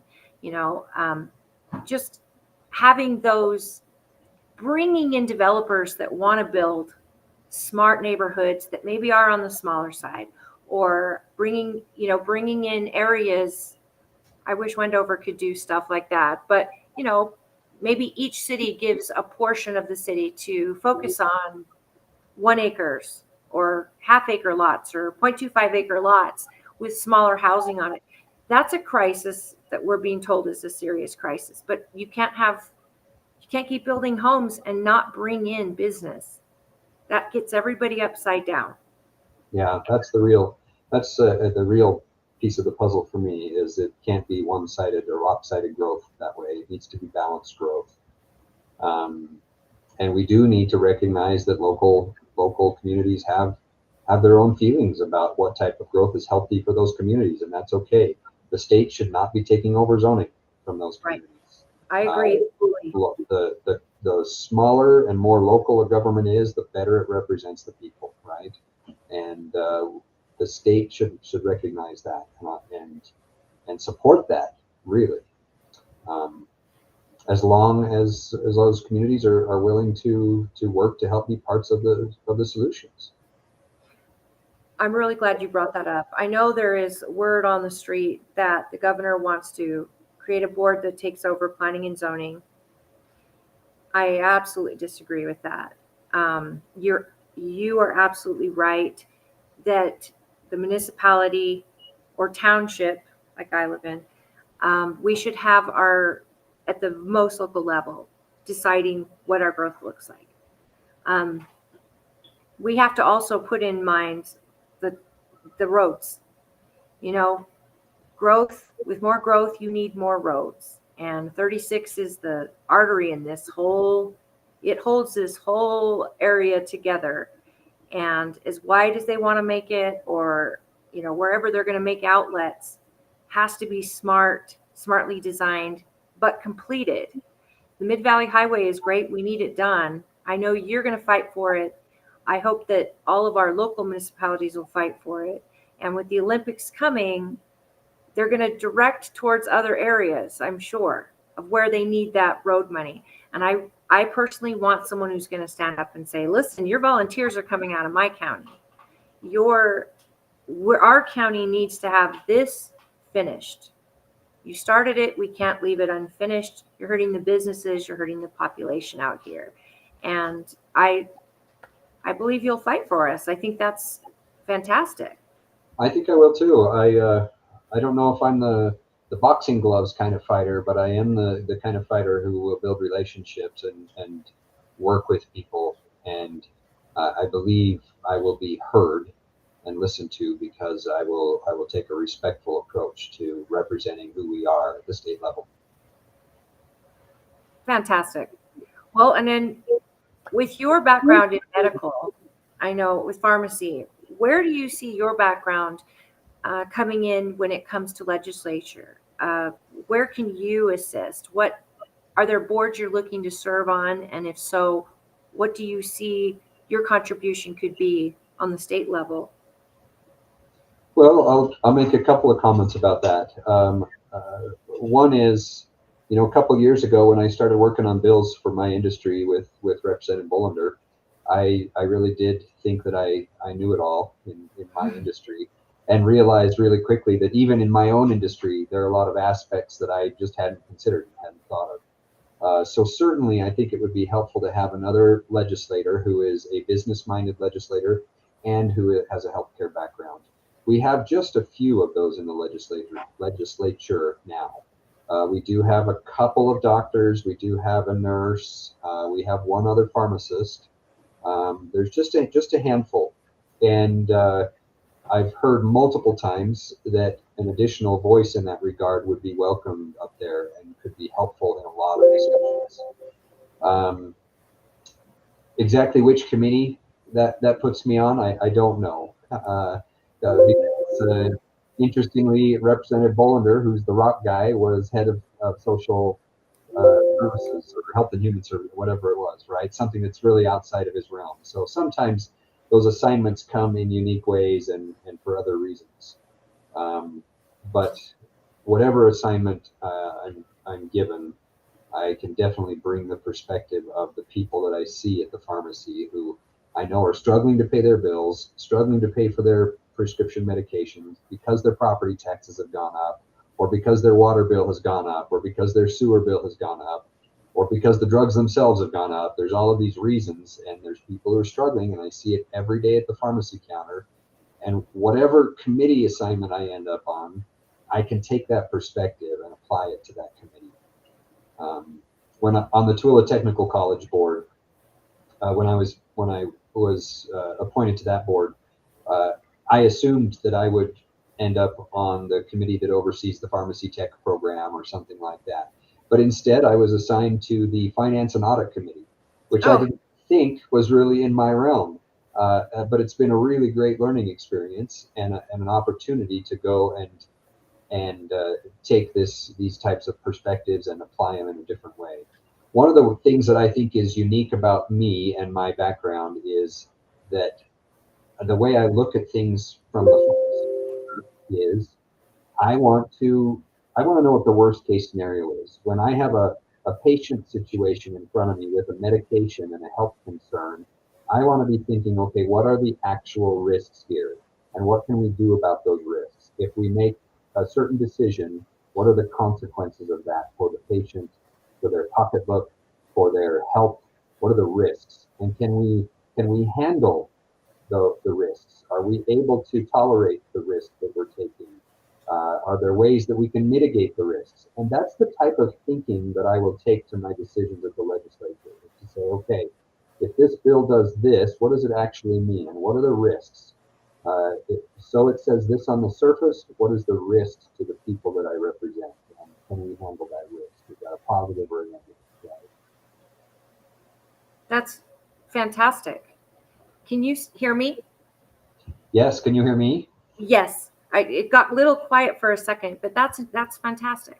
It might be because I'm getting too casual here in my cushy chair. I'll scoot up. Well, that's what I want. I want it to be casual. I think that, I think people really need to remember that people that are willing to run for office and serve, they're just people. And you put people put a lot on candidates and electeds, and sometimes they forget that they're your neighbors and they're just trying to do what's right, and they go in with that mentality, and it's sometimes people forget that and they'll treat you different. I don't know why the screen's changed. Maybe my producer is no longer. I've heard a number of complaints about the number of bills. How is it possible for these legislators to deal with 1,000 bills in a session? And it's a valid complaint. But we have to remember that every one of those bills stems from someone having an issue or having an idea that they think needs some attention, or an issue that needs to be solved. And so every one of them needs to be treated with some respect and considered reasonably, at a minimum. So I agree with you. In fact, I got bills that I think are the most important bills in the world that I'm going to be making phone calls when the time comes. So hopefully, you're right. The bill matters to somebody, and it matters very, very much. And then they've talked to enough people that it matters to a group. I'm glad they'll at least get a conversation, or they'll get heard. I want to introduce everyone to your website. It's very nice. And I want you to tell people how best to communicate with you and to support you if possible. Is it your website? Yeah, sure. The website's a great place to do it. My wife's not a big fan of that picture because she thinks I have messy hair in that picture, but I'm not too picky. The website has my contact info there. I have an email address and a phone number there. You're welcome to reach out to me on either one of those. If you'd like to donate to the campaign, we can certainly use help with that. But primarily, just don't be afraid to reach out and ask questions say, hey, this is what's important to me. What do you think? That type of thing. How are you doing with volunteers? Are you looking for people to volunteer? Absolutely, yeah. We're going to be doing some door knocking here over the next week or so, and we could use a number of volunteers for that. We've had a few send us their information and say they're interested, but we can take as many volunteers as are interested. Folks, for those of you, I know a lot of you, money's tight and the economy's rough, and sending money might not be something you can do, but it means so much to candidates if you're willing to give your time, making phone calls or knocking on doors, or simply putting a sign in your yard. If you live in a high traffic area, especially, these things are all so important to candidates. And I implore you, if you like what you've heard tonight, and he is somebody that you'd like to vote for, and you'd like to give, if you can't throw some dollars, at least throw your time in there, so that, I mean, it matters. It matters a lot. It absolutely matters. I have a list of people right now waiting for yard signs, and I could just send somebody out with some yard signs to be placed. Thank you, Holly, for offering that. You do have yard signs, and I know those aren't cheap, so I highly recommend it. If you live in a busy place that'll have lots of eyes, and you want to put a sign up, get in touch with his campaign. I know it's harder to put your campaign signs in like the ends of cul-de-sacs and things like that, but the support is always appreciated, I'm sure. I'm thinking like a candidate, like where placement would be. I love it no matter where they go, because in my mind, if it's at the end of a circle and the end of a row, and and 3 or 4 neighbors see it and say, I wonder who that is, that's good enough. Perfect. So you go to votesheldonbirch.com if you want to look at the issues that he is focusing on. And again, like he said, he started with thinking he had this platform, but getting to talk to you and I, it's expanding, and you're forced to learn a lot more about things maybe. And campaigning isn't easy, but you're making it look easy, Sheldon. No, well, that's nice of you. It doesn't feel easy. It's not easy, but you're making it look easy. I think we've covered a lot of it. Please get in touch with him if you have questions. As far as accessibility, you have definitely been someone that is accessible. And you thanked me. I have to thank you for coming on. This is politics is a love of mine, and I just like to get to know the folks who are willing to put themselves out there and do this thankless job, because it is not easy. And you obviously have the support of an amazing family, and a lot of people I love and respect are voting for you. And so I really wanted the time to get to know you and hear your thoughts on certain issues. I think when you talk about collaboration as being so important, that is a big issue that could solve many problems. I like small government. I like smart growth and generational growth, where you're thinking long term. And I do love the idea of getting more businesses out here and to alleviate our tax burden. We live in a special community. Preserving that special community is so important. And for someone who owns a business that is still considered a small business, you have your locations, and you probably could grow, right? I mean, pharmaceuticals is needed everywhere, right? Yeah, I mean, if anything, we probably use too many of them. But yes, right. It's something that is just a part of our life these days for all of us, it seems like, or most of us. Although I did talk to an herbalist the other day who impressed me with his health, and I'm envious of someone who doesn't have to be on medications. And the more we can de-prescribe, the better. But for sure, yeah, it's a business that can grow. But according to my wife, we're not doing any more businesses. So yeah, I'm sure she'd like to see you more, and maybe not work so hard. But it is you don't get more mom and pa than the local pharmacy. Right. I feel like. But again, you're right. A lot of a lot of shade comes when you get into big pharma, as they call, the drug industry, which is different than the pharmaceutical industry. But I have to know, people say that drug costs go up, but it's not necessarily the pharmacies that are charging it. It's the in between the pharmacy and in between the insurance. Is that right? Yeah, it's a complicated system, and it's overly complex. And one of my priorities would be to try and change this and protect people and protect patients a little bit. But there are middlemen in the industry who have built their business model as a rebate-based model, and so that incentivizes them to actually raise prices. So they have an incentive to cause prices to go higher because they are paid on a rebate percentage basis themselves. And they're middlemen in the industry who really don't do anything. They're not pharmacy. They shuffle paper, really, is what they do. They don't provide care.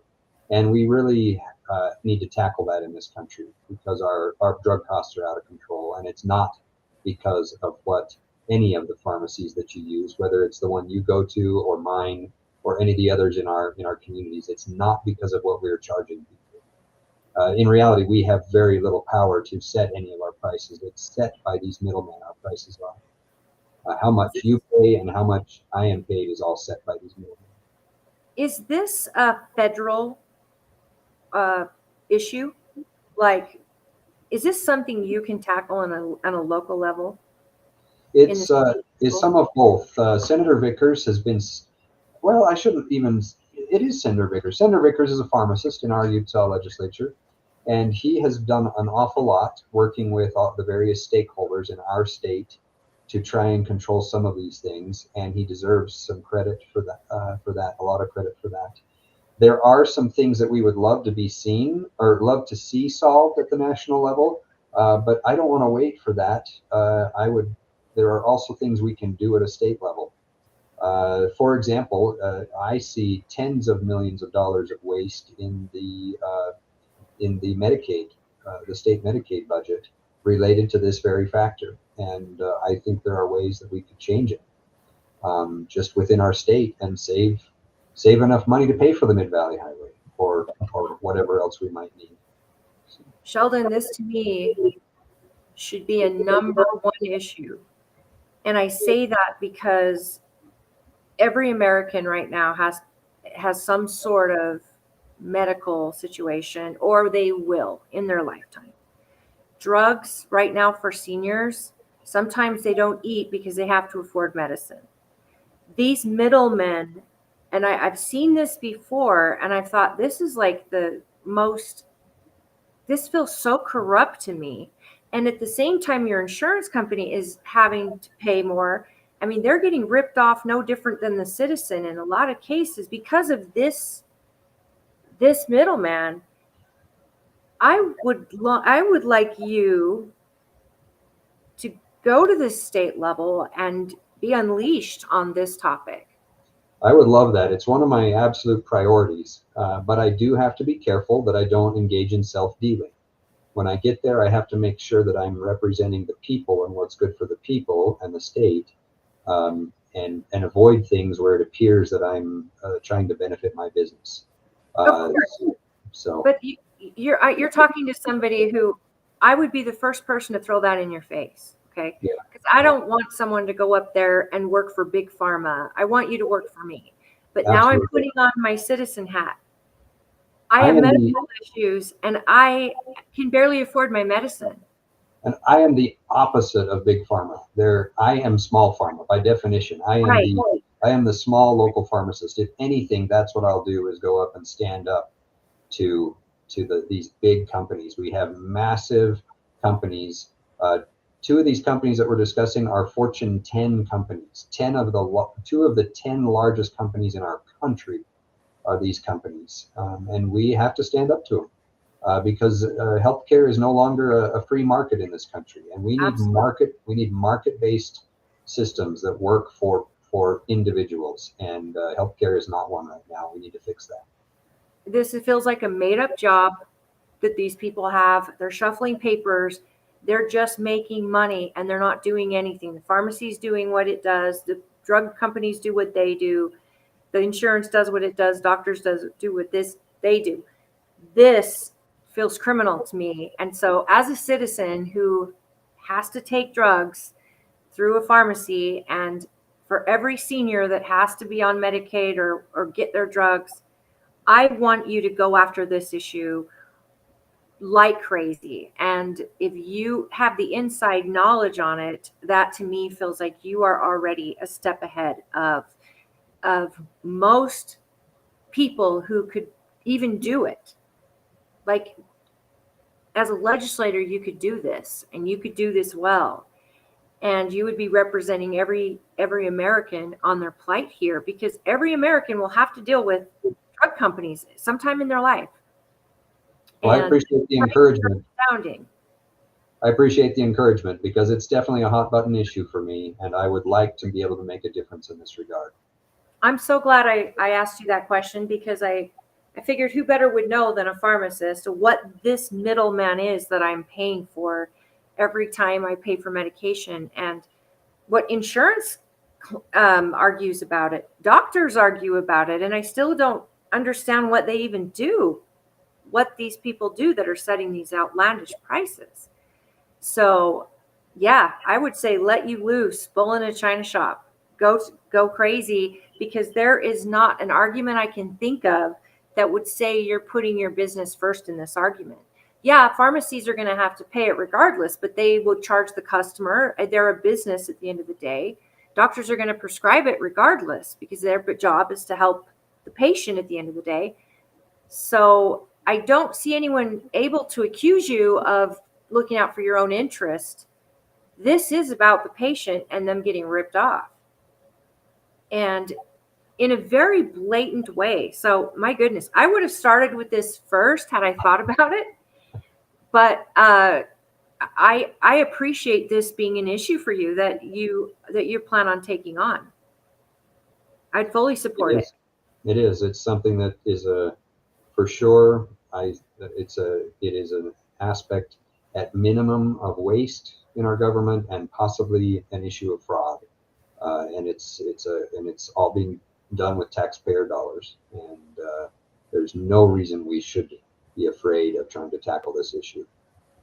Well, I know JD Vance has been in California as of late, going over the fraud that is the hospice companies that are popping up and different things like that. How do you feel about that? I think I've got your answer just now, but how do you feel about doing a big audit on fraud, waste, and abuse here in the state of Utah, medical, or maybe just the benefits of tax dollars? Yeah, 2 years ago, it's been a couple of years more than that now, the state legislature commissioned a study of these middlemen and their role in the state Medicaid system. And that's where the tens of millions of dollars of savings could come from that I've mentioned. It's a study that was done and is complete already. And there's obviously differing interpretations of their data. There always is. But let me give you an example. These middlemen are allowed to own their own pharmacies.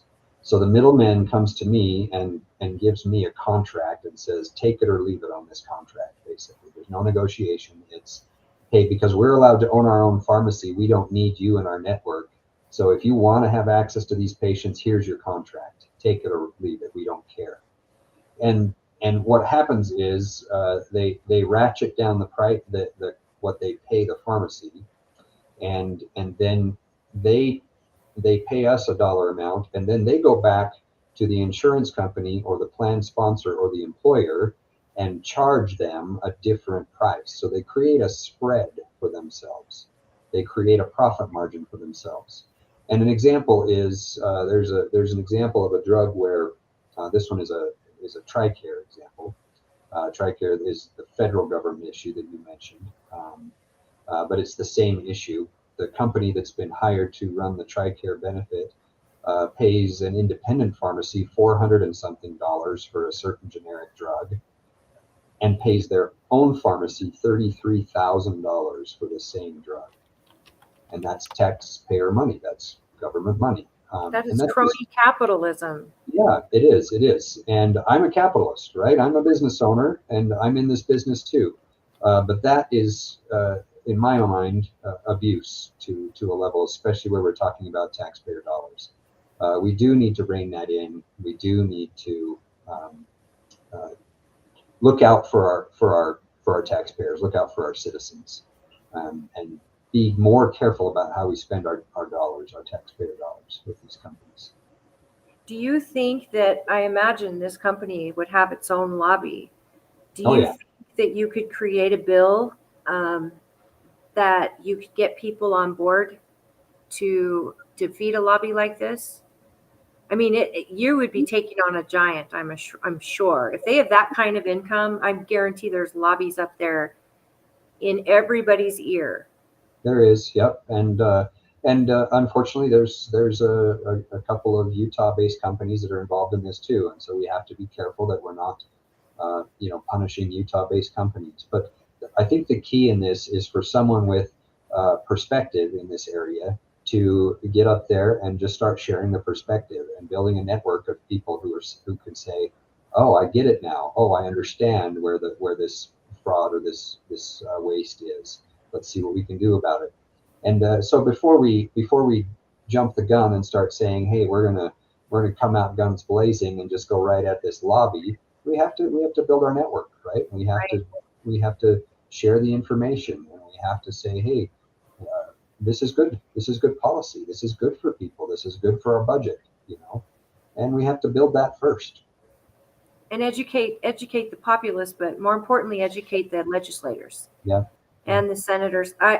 I would love to help you in any way I can with that, because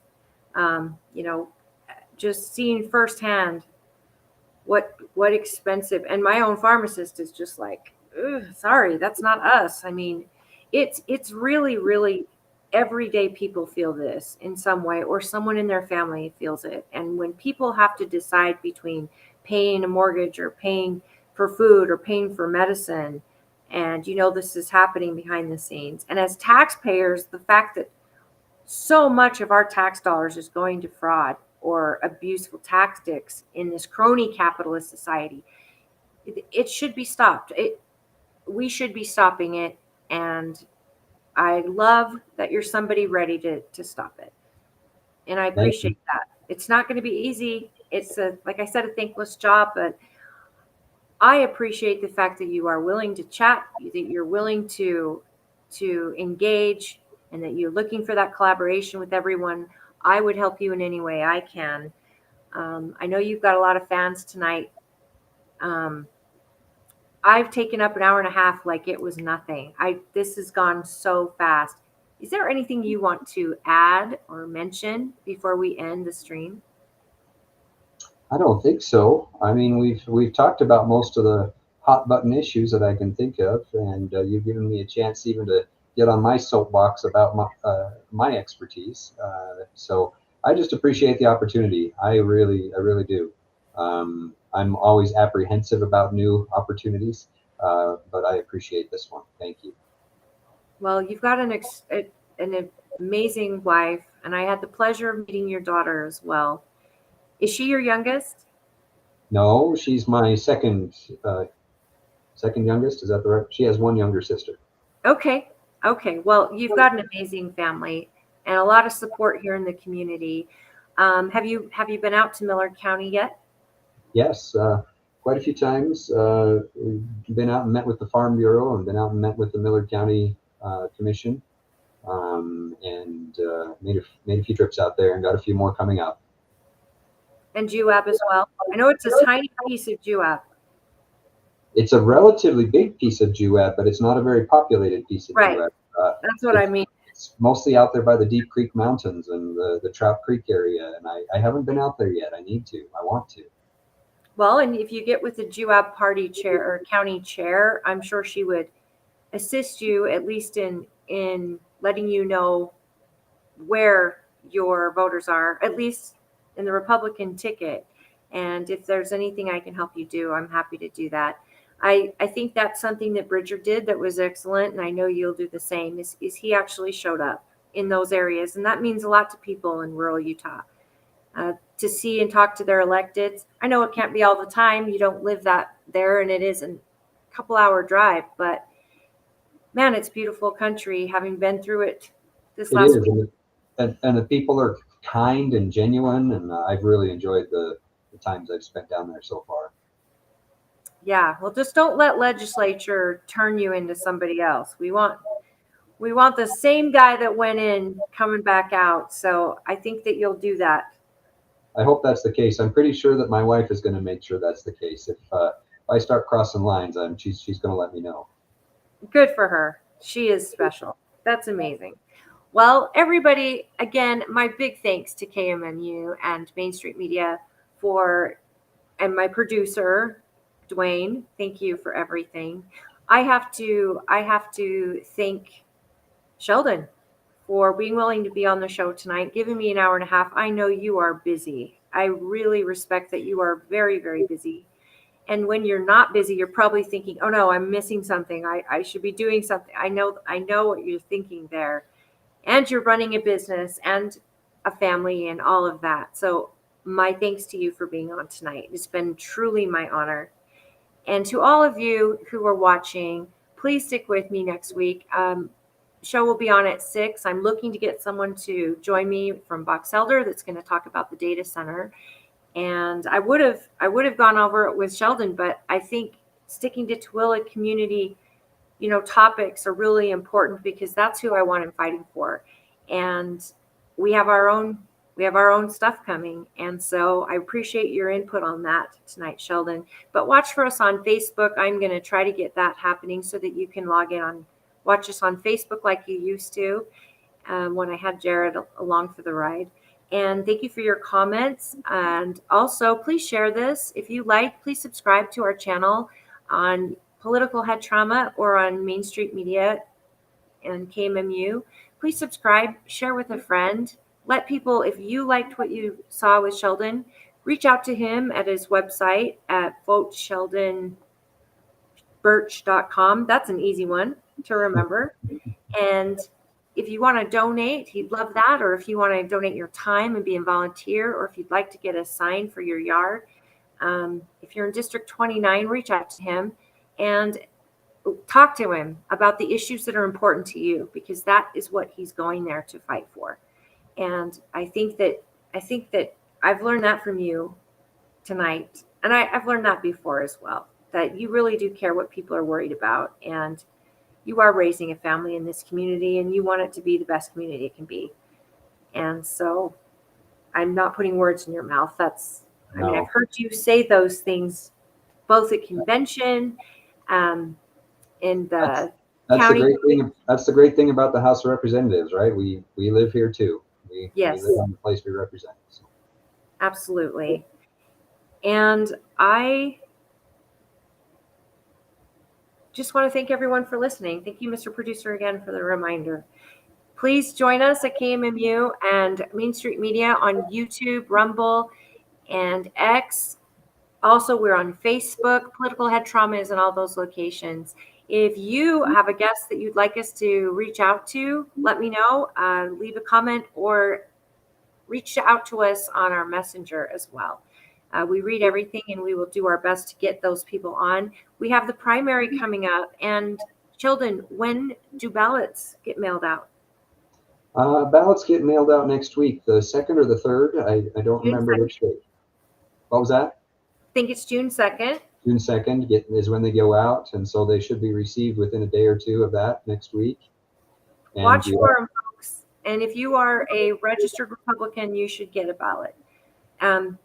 If you're not, then don't worry about it. You didn't miss anything. But if you are registered, and if you want to register and you are like unaffiliated, I believe you can still register, but you can't switch parties in order to vote. But you can register if you're unaffiliated, and you go to the county clerk for that. But ballots get out on the 2nd, and you will see Sheldon Birch on the ballot running as a Republican for House District 29. Thank you again, Sheldon, and thank your amazing family. I know that it takes a village to do a campaign, and you probably have everybody working hard. Thank you. Thank you. And good night, everybody. We'll see you next Wednesday at 6